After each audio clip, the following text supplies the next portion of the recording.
राम राम जी। अक्सर ये प्रश्न सामने आते रहते हैं कि हमें सबसे ज़्यादा किस ग्रह को महत्व देना चाहिए। कौन सा ऐसा ग्रह है जिससे हमें जीवन भर लाभ मिलता है। अगर हमारा ये ग्रह अच्छा हो तो हमें निश्चिंत होना चाहिए कि अब जीवन में कोई भी दिक्कतें नहीं आएंगी, आर्थिक कोई भी परेशानी नहीं आएंगी।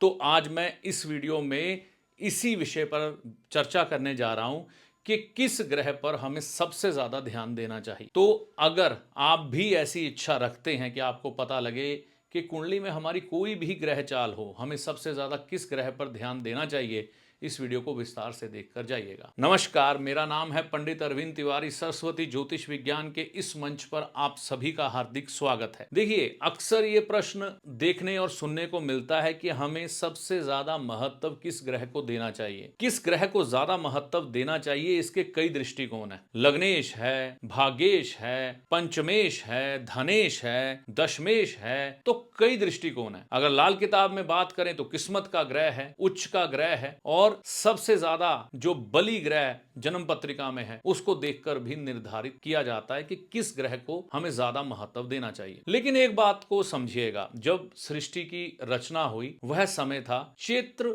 महा प्रतिपदा तिथि और शुक्ल पक्ष, जब सभी ग्रहों ने सूर्य से ऊर्जा लेकर सूर्य की परिक्रमा शुरू की। ऐसा हमारे शास्त्रों में लिखा हुआ है। तो सबसे महत्वपूर्ण ग्रह जो बन जाते हैं वह बनते हैं सूर्य। जिस व्यक्ति का सूर्य प्रबल होता है उसको जीवन में समस्याएं आ सकती हैं, लेकिन वह सदा समस्या में रह नहीं सकता। इसका एक छोटा सा उदाहरण मैं आपको बताता हूं। सूर्य एक ऐसा ग्रह है जो कभी भी अपना कर्म करके जतलाता नहीं है। एक छोटे से उदाहरण के द्वारा बताता हूं। एक छोटा बच्चा अपने पिता के साथ कहीं जा रहा था। पिता ने कहा, मुझे माफ करना बेटा, आज मैं तुम्हारे जन्मदिन पर तुम्हें कोई उपहार नहीं दे सका। पिता का यह शब्द उसे कुछ सिखाने के लिए था। तो उस बच्चे ने कहा, कोई बात नहीं पिताजी, फिर क्या हो गया, आप मुझे इस वर्ष कुछ नहीं दे सके, आप अगले वर्ष मुझे कुछ उपहार दे दीजिएगा। उसी समय पिता ने उसको एक साइड में खड़ा किया और उसे समझाया कि बेटा, ये जो तुम्हारा जन्मदिन है अपने मित्रों के साथ तुम मनाने जा रहे हो, इसमें जो धनराशि खर्च होने जा रही है वो तुम्हारे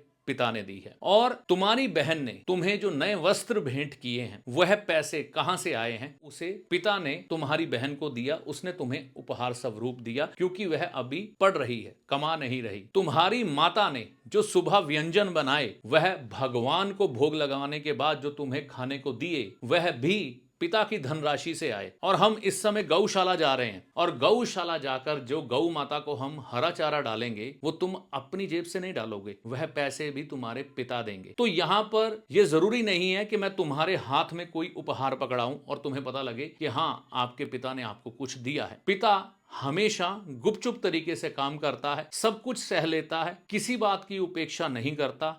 उसे कई बार मान मिलता है, कई बार मान नहीं मिलता। बहुत सी परिस्थितियां ऐसी होती हैं जब उसे मान सम्मान फैमिली में नहीं मिलता, लेकिन फिर भी वह गुपचुप तरीके से काम करता रहता है। इसी तरह से सूर्य भी हमारे जीवन में काम करते हैं। उनको सीधे तरीके से कभी सम्मान नहीं मिलता। हम सूर्य को इतनी वैल्यू नहीं देते। चर्चा करेंगे शुक्र की, राहु की, केतु की, बृहस्पति की, चंद्र की, मंगल की, सूर्य की चर्चा कम करेंगे। लेकिन जो सारे ग्रह हैं वो सूर्य के इर्द गिर्द ही घूम रहे हैं। यानी कि जो व्यक्ति सूर्य को अच्छा रखेगा उसके जीवन में सब सुख अपने आप आने लग पड़ेंगे। तो यहां पर सूर्य पिता भी है, सूर्य राजा भी है, सूर्य आप खुद भी हैं, क्योंकि आप भी एक आत्मा के द्वारा संचालित हैं। ये शरीर रूपी रथ आत्मा के द्वारा चल रहा है, तो जो आत्मा है वो सूर्य है। अब आपको पता लग गया कि सूर्य सबसे महत्वपूर्ण है। सभी ग्रह उसकी जी हजूरी में ही लगे हैं, उसके कार्य ही संपन्न कर रहे हैं। तो अब सूर्य को अच्छा करने के लिए सबसे बढ़िया उपाय क्या है? अपने पिताजी के पांव हाथ लगाकर रोज सुबह आशीर्वाद लो। पिता कैसा भी हो, जिम्मेवार हो, गैर जिम्मेवार हो, दुनिया दिखाने वाला पिता है तो उसका सम्मान जरूरी है। सुबह नहा धोकर मंदिर जरूर जाएं और भगवान विष्णु के दर्शन करके आएं, और भगवान विष्णु जी के चरणों में गेहूं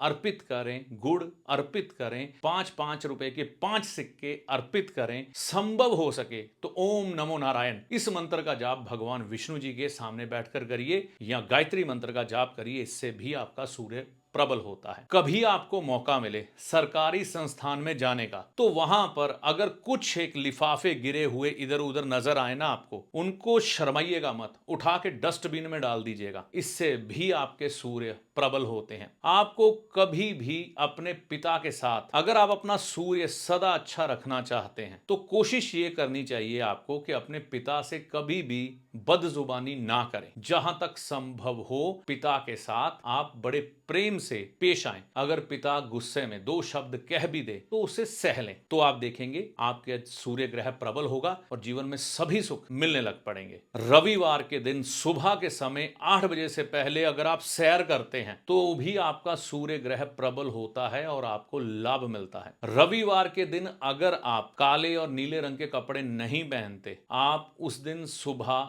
भगवे कपड़े पहनते हैं, थोड़े ऑरेंज रंग या येलो रंग के, तो भी आपका सूर्य बढ़िया होता है। धन धान्य आपके जीवन में आता है और जीवन में उन्नति देखने को मिलती है। तो आज आप समझ गए होंगे कि सबसे ज्यादा महत्वपूर्ण ग्रह कौन सा है। सूर्य निरंतरता के भी कारक हैं। चाहे बादल हो, तूफान हो, आंधी हो, कुछ भी हो, सूर्य को रोकने की कोशिश बादल करें, कुछ भी हो जाए, ग्रहण लग जाए, लेकिन सूर्य कभी भी अपने पथ से भ्रष्ट नहीं होते। सदा समय पर आते हैं, अपना कार्य करते हैं, चले जाते। इसी तरह से आपको सफलता मिले ना मिले, आप निरंतर मेहनत करते रहें, कभी पीछे ना हटे। मैं ये बात आपको गारंटी से कह सकता हूं, एक दिन ऐसा आएगा जब आपको ईश्वर की मदद मिलने लग पड़ेगी और आपके सभी कार्य सफल होने लग पड़ेंगे और आप जीवन में एक सफल इंसान बन जाएंगे। निरंतरता जरूरी है। जिसके पास निरंतरता नहीं है उसका सूर्य अच्छा होते हुए भी खराब माना जाएगा। तो ये थी जानकारी सूर्य ग्रह के बारे में। छोटी छोटी बातें अगर आप याद रखते हैं तो आपको जीवन में सफल करने के काम आएगी। जानकारी अच्छी लगी हो तो चैनल को सब्सक्राइब करके जाइएगा। ज्योतिषी आपका सलाहकार है जो आपको भले और बुरे समय का ज्ञान देता है,